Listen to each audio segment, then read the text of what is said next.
दोस्तों, एक हाथ कुरान पर, दूसरा अमेरिका के संविधान की ओर। जोहरान ममदानी ने 1 जनवरी 2026 को न्यूयॉर्क के मेयर पद का हलफ उठा लिया। Please repeat after me. Raise your right hand.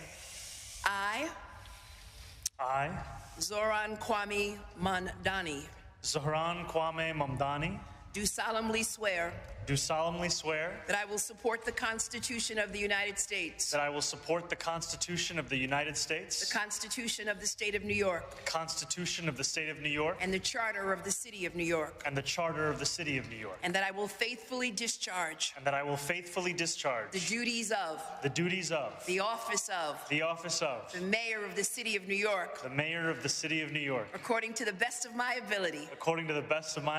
So help me God. Congratulations, Mr. Mayor.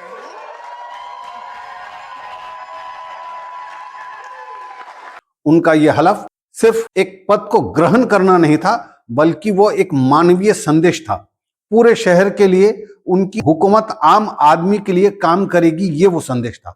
ये दृश्य याद दिलाता है कि अमेरिका की असली ताकत उसकी ऊंची ऊंची इमारतों या मजबूत अर्थव्यवस्था में नहीं, बल्कि उसकी कल्चरल डाइवर्सिटी में है। यहाँ कोई भी अपनी आस्था को छोड़े बिना सार्वजनिक जिम्मेदारी बखूबी निभा सकता है। कुरान पर हाथ रखकर शपथ लेना किसी मजहब की जीत नहीं है, बल्कि उस भरोसे की जीत है कि इंसान की पहचान उसकी नीयत, ईमानदारी और सेवा से होनी चाहिए, उसके मजहब से नहीं।